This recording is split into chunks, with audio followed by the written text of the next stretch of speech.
And so it seems like all the other ones, the negativity is what's trumpeted the loudest. No, true. But the rest of us are just putting in the time, trying to make things work the way that they should work. No, absolutely. Negativity sells. I mean, nobody is selling a lot of newspapers because they're reporting stories of how people are happily married and they're raising their kids and they're going to work and they're doing what they need to do and they're fulfilling destiny in that way. Nobody's reporting that.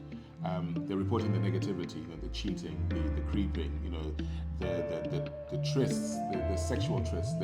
That's the stuff the sensational stuff that people want to hear about. Hey, Authentic Nation. Hey guys, great to be with you today. Welcome to our channel where we talk everything faith, family, finances, and everything in between. The whole idea is to, really get into the nitty-gritties of a lot of these topics. Faith, family, finance, they're tremendously important topics, and it's stuff that we don't really like to talk about, but we're here to address all of it. So today, we are going to be talking on marriage, as we normally do. Jaimie. Yes. Is marriage still sustainable? Everyone is breaking up. In the news, we hear of all these celebrities breaking up, and all around us, we hear of people breaking up. Is marriage still sustainable, or is it an old-fashioned institution? I think you and I are off our rockers because we've been doing this for 29 years now. So if it's old-fashioned, then we're definitely old-fashioned. If it's not sustainable, then we're definitely, off our rocker, like I said. But more seriously, I absolutely am an ardent believer in marriage. And that's not because we're the smartest people around. I just know what God said concerning marriage. And I know that he had a great plan when he instituted this wonderful thing and this wonderful union. So yes, to your point, Sarah, marriage is sustainable. It does work, but you got to work it. And that's what we've been saying consistently all along. I really think bad news is trumpeted so loud. True. And shouted about on the mountaintops and made so much more louder than everyone else who is putting in the time and making the effort to keep their nest warm, to keep their marriage sweet, to keep their loved ones knowing that they're the main man. You're my man, my only man. You're not my main man, you're my only man. We're about to end this You're video my only right man. there. You're my only man. There's no main man. You're my only man. You're my king. Gotcha. So I think the good news is not being spoken about enough. And I think that's probably because a lot of us who are working at our marriages, who believe in marriage, who want our marriages to work, we're just doing daily, day in, day out, what we know we ought to do. And so it seems like all the other ones, the negativity is what's trumpeted the loudest. No, true. But the rest of us are just putting in the time, trying to make things work the way that they should work. No, absolutely. Negativity sells. I mean, nobody is selling a lot of newspapers because they're reporting stories of how people are happily married and they're raising their kids and they're going to work and they're doing what they need to do and they're fulfilling destiny in that way. Nobody's reporting that. They're reporting the negativity, the cheating, the creeping, the trysts, the sexual trysts. That's the stuff the sensational stuff that people want to hear about. But the reality is, there's a lot of people like us who are out there who are working on the relationship. And by the way, like we said at the beginning, marriage requires work. That's not a bad thing. That's a great thing, because whatever you invest in will grow. Whatever you invest in, you are invested in, and that's a wonderful thing. And so I know for a fact, there's been a few instances, Sarah, quite recently where we've met people on our travels and they have amazing relationships. And it's actually quite heartwarming when they tell you their stories and how they started. And it wasn't probably not the most auspicious start, and they didn't have money when they started, but they were together. They had this wonderful union. They believed in each other. They believed in the vision of them as a couple, and they've been working at it steadily for years and years and years. And God has done wonderful things in their lives. So there's a lot of those stories around. It reminds me of, the story of Elijah in the Bible. When Elijah's feeling a little bit despondent and he's thinking to himself, oh gosh, God, there's nobody out there but me. And God's like, hey, check yourself. Look, I've got tons of people out there who are following me.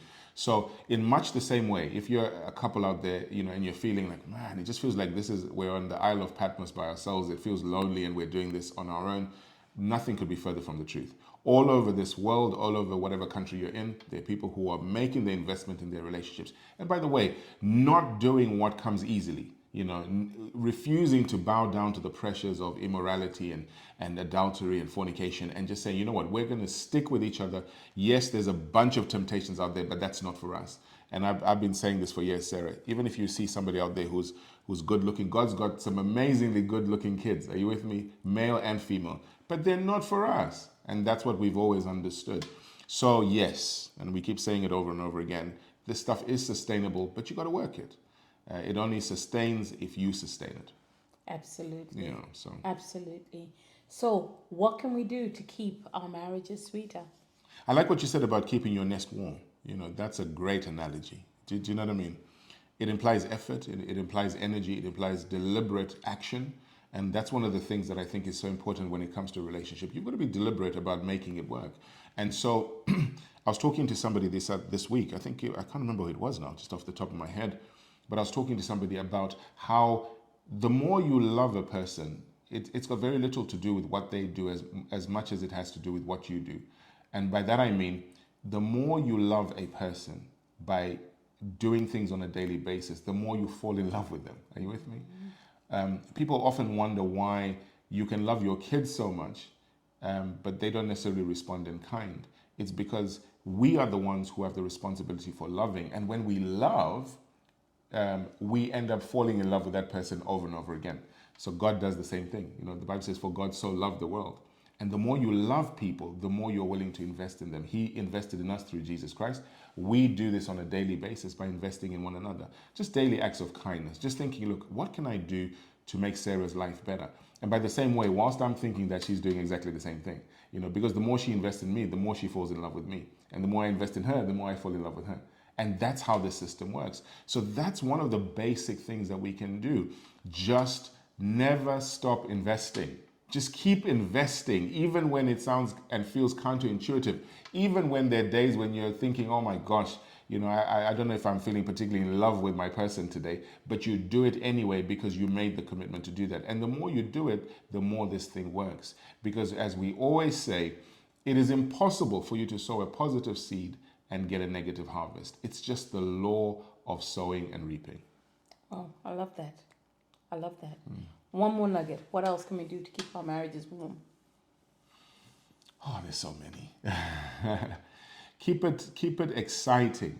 I think that's such an important thing when it comes to relationships. Keep it energetic. Keep it fun. Try and discover new things that you can do together. Shy away as best as you can from staid, boring relationships. And we've said that so many times on our broadcast. Women hate boredom. Absolutely. Don't bore me. Don't bore me. Don't bore me. Absolutely. And then keep on investing in one another, discovering each other, discovering the different things, because in the different seasons of our lives, we mature and we change, and we discover different things that we enjoy doing. So it's finding ways you can spend time together, finding ways that you can spend time together doing things that you both love, doing things that you enjoy, discovering one another, discovering new things. We love to travel a lot. We're foodies. We love to discover different cuisines, and we've managed to bond over some of those things. Just going out there and being a bit more adventurous, coming out of the house and coming out of the routine, and that way breaking boredom and the monotony sometimes that sets in of thinking, oh my gosh, I know what he's going to do. He's going to come home at 5:30. He's going to change. He's going to sit on the couch, read his book and fall asleep, or play on his phone and fall asleep. We break the monotony, and that way we've managed to keep our marriage fresh. It's so important. A woman, for me, is an undiscovered country, and she has so many facets to her and things. An undiscovered country? You are indeed. You are. Okay. and I think. I hope I'm not a banana republic. Okay, this analogy is going in 20 different ways. You're definitely not a banana republic. Okay, praise God for that. But I think that's, it's important for you to always approach your relationship with that perspective in mind. Which is saying, look, my wife has got so many facets to her temperament, her personality. And instead of kind of figuring like, I've figured it out. After 29 years, I know everything I need to know about you. No, people are very complex. and they have nuances and they have layers to them. And it's wonderful when you peel back those layers and you find aspects. And by the way, like you touched on it earlier, through the different seasons of our lives, we're evolving. What you were like in your 20s is certainly not what you're like right now. You get, like I said, nuanced. You have aspects to you. And it takes somebody who's deliberate to really discover all of those nuances and enjoy it. Enjoying seeing who you are and being able, in many ways, to predict who you are, but then also being surprised, because when you think when I've sussed you out in certain areas, then you show a different element, It's a bit like God. God has got so many aspects. Multifaceted. That's the word. Yeah, that's a great word. Multifaceted. And you're created in His image, as am I. So the more you take time to discover each other, you find things about each other that you never thought were there. And that's a wonderful thing. So marriage is not obsolete. Man, nothing could be further from being obsolete. You know what I mean? That's right. I think this institution has endured the test of time. People have tried to rubbish it. People have tried to create alternative forms. People have thought, you know what, let's go in a different direction. This thing works, it endures. But like I keep saying, you have to work at it. And if you do, it's wonderful. There's nothing better, Sarah, than spending all of your life with a person. Do you know what I mean? That's right. Just like not hopping from person to person, but actually saying, you know what, I'm going to do this with you. And then at the end of our lives, we can look back with great joy and think, man, this was a great run. That's right. That's the plan, isn't it? Yeah. Okay, we're gonna keep it going. We're going to keep it to going. the very end. And for those of you who are in a particularly challenging season in your marriage right now, guys, I want to encourage you, don't give up. Find a way of reconnecting. Find a way of talking. Find a way of communicating in a healthy manner that is going to help you guys to find a solution and find a way out of here. And for those of you whose nests are warm and you're loving each other, keep on doing what you're doing. It's an example to our families. It's an example to our children. It's an example to our communities. It's an example to our world in a time where everything seems to be chaotic and loose, and people are loose with life and with relationships and with love. You keep on doing what you're doing. God bless you guys. Have a good one. See you soon. Take care. Bye-bye.